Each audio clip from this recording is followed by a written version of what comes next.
Pessoal, tudo bem com vocês? Bem-vindos a mais um vídeo aqui no nosso canal. Hoje eu estou aqui nesse parque lindíssimo e estou aqui para compartilhar com vocês como foi a adaptação das crianças na escola japonesa. Tínhamos a opção de colocar em escola brasileira. Quando nós viemos para cá, a intenção era colocar em escola brasileira, mas chegando aqui nós mudamos de ideia e optamos pela escola japonesa. Eu vou compartilhar com vocês como foi a adaptação, como foram os primeiros dias. Deixa eu mostrar o lugar aqui onde a gente tá. É um parque. Olha que laguinho lindo. O Malu tá aqui jogando umas pedras no lago. Tem tipo uma cascatinha ali. Tem peixe. A tartaruga! Olha lá, Malu. Até lá, ali tinha uma... Aqui o peixe. Eu quero muito esse peixe. Sim, é um parque muito bonito. Tem brinquedo para as crianças lá embaixo. Tem tipo um templo aqui nesse cantinho. Ali tem uns balancinhos. Aqui tem um lugar onde o pessoal senta, fica conversando, faz piquenique. Vem aqui, Malu. Aqui na época de Sakura fica lindo.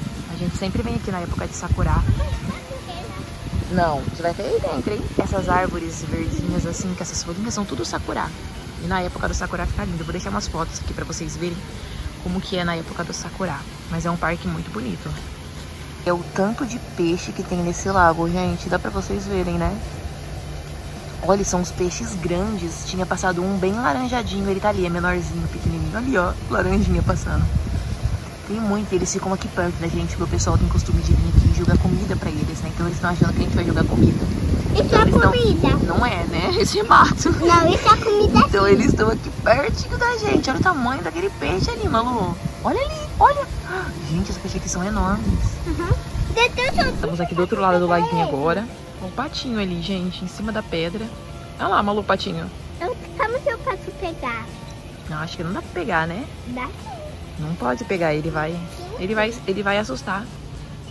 Dá só pegar bem dificultativo. Sim, ó. O que ele tá fazendo, mãe? Tá tomando um sol ali. Não, mas ele tá fazendo assim. Aí aqui desse lado tem um cantinho onde o pessoal senta. Pode sentar, fazer piquenique em época de Sakura. É lotado esse parque, lotado. Mas hoje tá bem vazio. Aí ali é partes onde pode brincar, tá vendo? Não vou filmar ali porque tem um pessoal brincando. Mas ali é onde tem os brinquedos para as crianças. É um parque bem bonito. Mas vamos ao assunto do vídeo de hoje, pessoal. Gente, a intenção era continuar gravando o conteúdo ali no parque. Mas tá muito calor, muito abafado aqui. Resolvi voltar pra casa. Vou compartilhar com vocês lá em casa. Mas pelo menos vocês viram um pouquinho do parque. Tô aqui no caminho de casa já. Vou mostrar pra vocês também um pouquinho do nosso caminho aqui até chegar em casa. Isso aqui é a rua que vai dar lá em casa. Eu acho muito bonita as casas aqui porque parece um condomínio. O Japão inteiro é assim, não tem muro, tá vendo? As casas são assim, as portas da saída assim das casas já dá de cara na rua. Super seguro, né? Ninguém mexe em nada. Eles têm o costume de deixar tudo pra fora e ninguém mexe. E eu acho muito bonito isso aqui, eu acho muito legal. Ali tem aquela maquininha, a maquininha de bebidas, super úteis. A qualquer momento, só você ter uma moedinha no bolso, né? Você já coloca e usa essas maquininhas, né, Malu? Uhum. Mas é assim o caminho aqui. Tão seguro que a mulher tá fazendo entrega ali de bebidas. É o carro amarelo ali. É o carro amarelo ali, ó. Tá vendo? Tá fazendo entrega de bebidas e ela deixou o porta-mala aberto com todas as bebidas ali. E ela entrou pra entregar a caixa e deixou o porta-mala aberto com as bebidas ali. Ai, aqui tem mais casas, gente. Não é muito bonitinho? Vocês não acham? Ai, eu acho tão fofo. As casas aqui, o jeito das pessoas aqui, eu acho bem fofo. Estamos chegando em casa, moro nesse prédio. Já estamos chegando. Tá tendo uma reforma ali, por causa desse barulho. Uma reforma ali na casa da esquina. Mas aqui é o prédio onde a gente mora. Sim. Vem, vamos entrar pra você refrescar. Vou entrar agora e lá dentro eu continuo conversando com vocês. Chegamos, pessoal, em casa. E agora eu vou compartilhar com vocês como foi essa adaptação na escola japonesa. Quando nós chegamos aqui no Japão, as crianças estavam... O meu filho mais velho tinha 7 anos e a mais nova 2 anos. O meu filho mais velho já pôde começar na escola, que seria o Shogaku. É tipo o 1º a 4º ano aí no Brasil, o 1º a 9º ano, se eu não me engano, ensino fundamental. É o Shogaku aqui no Japão. E ele já iria começar, porque já estava na idade, já poderia começar. A pequena iria ficar na fila aguardando vaga na creche. Então nós fomos à prefeitura, nos orientamos, eles passaram para nós algumas informações referente à documentação e tudo que seria preciso para entrar na escola japonesa, localização, que a gente não escolhe a escola.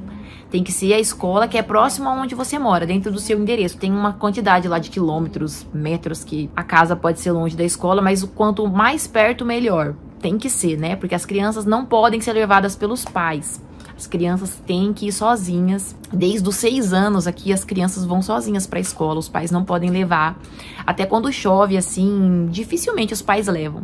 Eles já são preparadinhos, né? Já coloca capa de chuva, guarda-chuva. Tem até as galochinhas que as crianças usam, porque os pais não têm o costume de levar. A criança faz tudo sozinha. Então isso já foi um ponto, assim, que eu já vi diferença quando chegou aqui. Independência. Aqui as crianças são ensinadas a serem muito independentes.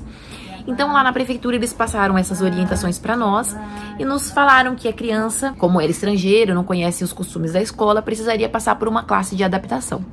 E o Matheus fez 3 meses, aprendeu um pouco do alfabeto, aprendeu um pouco de alguns costumes, né, como falar com o professor, como eram as regras da escola, porque as crianças que fazem tudo, faz limpeza, eles que servem o almoço, tem muitas regrinhas. Então, nessa classe de adaptação, seria passado isso pro Matheus. E ele fez, e quando foi em abril, que a gente chegou em dezembro, né, de 2022, quando foi em abril de 2023, o Matheus já começou na escola mesmo.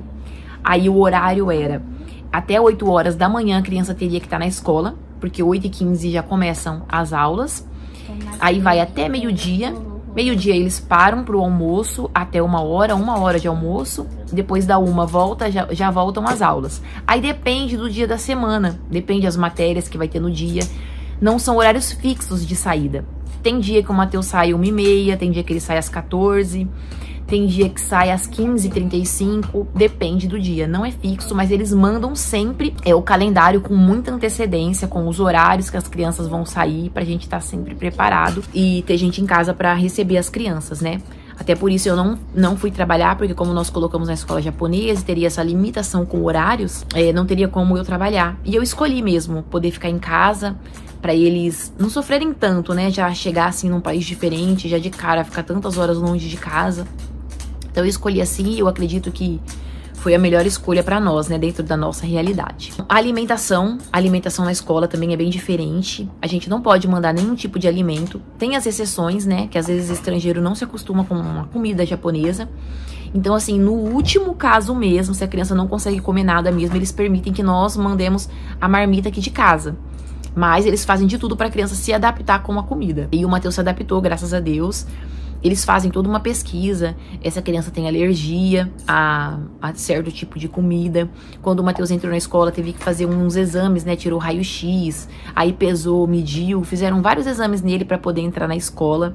Todas as crianças fazem, não é só estrangeiro. Quando vai entrar na escola, tem que fazer um exame para poder entrar na escolinha, para ver como que tá a saúde. Porque até dessa parte é a escola que cuida.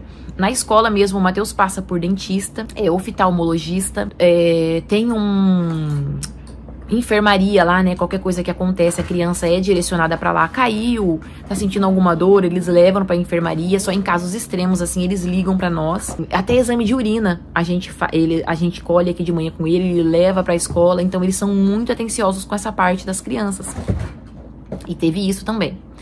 Aí teve essa pesquisa, né, da alergia, da alimentação. E eles informaram pra nós qual era o cardápio. Eles sempre mandam, né? Mandam com bastante antecedência também o cardápio. E o que come na escolinha, Malu? Qualquer coisa. Não é qualquer coisa. Eles sempre mandam o cardápio com muita antecedência para que a gente possa estar vendo. E geralmente é peixe, arroz, carne de porco, ovo, muitos legumes. De sobremesa geralmente são frutas. E tem pudim e uma gelatina aqui dele, só que é tudo sem açúcar. É uma alimentação muito equilibrada. Então as crianças estão se alimentando muito bem. O Matheus se adaptou com a comida. A Malu agora, que entrou na escola também, se adaptou muito bem com a comida. Eles se alimentam bem, eles gostam da comida japonesa, eles até preferem, né? Às vezes eu faço alguma comida que eles acham diferente, o Matheus pede pra fazer comida japonesa, de tão bem que ele se adaptou. Graças a Deus, porque era alguma coisa que eu tinha medo também, que as pessoas falavam, tem criança que não se acostuma com comida na escola japonesa. Eles não gostam que desperdiça, tem criança que sofre com isso, porque eles não toleram que fique desperdiçando comida. Então eu ficava preocupada com isso, mas graças a Deus o Matheus encarou super de boa. Come muito bem. Não. Come muito bem e se alimenta muito bem, e isso mudou também. Eu já falei sobre a limpeza também, né? As crianças limpam a escola. Eles são muito independentes. Tem também algumas aulas extras, que são bukatsus aqui que fala, né? Essas aulas extras, que tem alguns tipos de esporte, futebol, beisebol, queima, alguns tipos de esporte. Também tem partes, assim, de costura. Tem várias coisinhas também que a criança pode escolher para estar fazendo. O Matheus, desde o 4º ano ele faz. O 3º ano, quando ele começou, não tinha. Mas aí no 4º ano ele começou a fazer. Ele fazia queima. Esse ano ele tá fazendo um outro. Mas ele sempre tem muitas atividades para as crianças. Eles envolvem muitas crianças nessas coisas, né? Eles gostam muito dessas coisas de esporte, de exercitar o corpo. Quando vai fazer aula de educação física, tem toda uma rotina lá que eles têm que fazer antes de começar a aula de educação física. Agora, aqui que a gente tá no verão, tá tendo aula de natação, as crianças começaram a ter aula de natação na escola, então é bem legal. São coisas assim que eu analisei e eu vi, vale a pena eles estarem na escola japonesa por tudo que a escola pode oferecer, por todas as coisas que eles estão aprendendo. Inglês também, eles aprendem inglês na escola. Gente, é um ensino muito bom. Aqui a educação é de qualidade mesmo e eles sempre ficam assim muito em cima da criança para a criança estar estudando. Claro que eles têm todo um cuidado, porque aqui eles também são um extremo, né? As crianças aqui estudam muito, os pais são muito rígidos. E a escola tenta ter esse cuidado da criança não crescer com esse peso. Mas eles sempre incentivam, sim, estudo, leitura. Vem os papéis que a gente tem que preencher, quanto tempo a criança leu, quanto tempo a criança passou estudando. A gente tem que mandar tudo assinadinho pra escola todos os dias. Tem muitas regras, mas vale a pena. A gente consegue se acostumar. Sobre comunicação na escola, eles sempre ajudaram muito a nós. Tem uma mulher que faz a tradução na escola do Matheus. Ela ajuda a gente, mas não é sempre que ela tá lá. Quando a gente vai sozinho, eles se esforçam muito pra entender a gente. A gente nunca passou por nenhuma situação difícil lá por falta de comunicação. A gente sempre conseguiu. E eu acho que vai da pessoa também, porque eu penso assim, eu tô aqui no país deles e eles estão se esforçando pra poder me ajudar. Então eu me esforço também pra ajudar eles. Então qualquer evento que tem na escola, eu participo. Em todas as reuniões eu estou lá. Às vezes eles reúnem os pais para poder ajudar na limpeza da escola também, e a gente sempre participa quando tem limpeza, quando tem aquela parte de lixo reciclável, a gente sempre tá lá ajudando, até para tirar o matinho da escola, porque aqui até isso, todo mundo trabalha junto, é muito legal de ver. Eu vou também ajudar para tirar o matinho na escola, eu tô sempre ali junto com eles, por mais que eu não entenda, não consiga me comunicar tão bem, eu tô sempre ali com eles e eu acredito que eles reconhecem isso, né? Eles vê que a gente tá se esforçando, tá se dedicando pra estar no meio deles e pra estar ajudando eles, e eles automaticamente ajudam a nós também. Então nunca tive problema com essas coisas. E a adaptação foi tranquila, tanto o Matheus quando entrou, como a Malu agora, que tá na creche também, se adaptou muito bem, eles sempre ajudam muito bem a gente, tem se alimentado bem, tem se desenvolvido muito bem. O Matheus, ele já tá praticamente fluente. Ele conversa muito bem, tem muitas coisas que ele que me ajuda aqui. Eu levo ele junto e ele me ajuda, você também. Ela tá perguntando e eu. Ele ajuda, já tá falando muito bem o idioma, graças a Deus. Você também, princesa. Então, gente, não precisa ter medo. Se você tá vindo, você quer colocar na escola japonesa. Claro, essa aqui é a minha região, pode ser que em outras... Bom, gente, então é isso. Sobre a adaptação dos meus filhos na escola japonesa, não tivemos problema, fomos bem recebidos, as crianças se adaptaram muito bem, as crianças já têm vários amiguinhos japoneses. Quando eu vou levar na escola a Malu, no caso, né, que o Matheus vai sozinho, mas quando eu vou levar a Malu, os japoneses tentam socializar comigo, então a gente nunca sofreu nada dessa parte, assim, de preconceito, de não se sentir bem-vindo. Eu nunca senti isso da parte deles, eu já participei de várias reuniões com eles, sendo só eu estrangeira. E eu sempre me senti muito bem recebida e eles nunca me trataram mal. Então, se você tá vindo pro Japão e você tá pensando em colocar o seu filho na escola japonesa, meu conselho é coloque. As crianças vão aproveitar muito, vai aprender muitas coisas. É muito legal para criança. Claro que nós estamos numa região onde eles já são acostumados com estrangeiros. Não sei como é em outras regiões, mas eu acredito que no geral o Japão deva ser assim. Não posso generalizar, romantizar e falar, nossa, é perfeito, não existe defeito. Existe sim, a gente conhece pessoas que já relataram que sofreram preconceitos na escola, que foram, se sentiram maltratados por serem estrangeiros, então existe sim, mas a gente precisa estar sempre atento, sempre conversando com os nossos filhos, se tiver algum problema a gente ir na escola resolver, porque quando isso acontece a escola tem sim muito interesse em ajudar, em resolver, então a gente tem que estar atento também. Mas é isso, o vídeo de hoje foi para falar mais sobre isso, sobre a adaptação dos meus filhos aqui na escola. Se vocês tiverem alguma dúvida, deixem nos comentários. Não esqueçam de curtir, de comentar, de compartilhar, de seguir o nosso canal. E nós nos vemos no próximo vídeo. Até lá, pessoal. Beijo!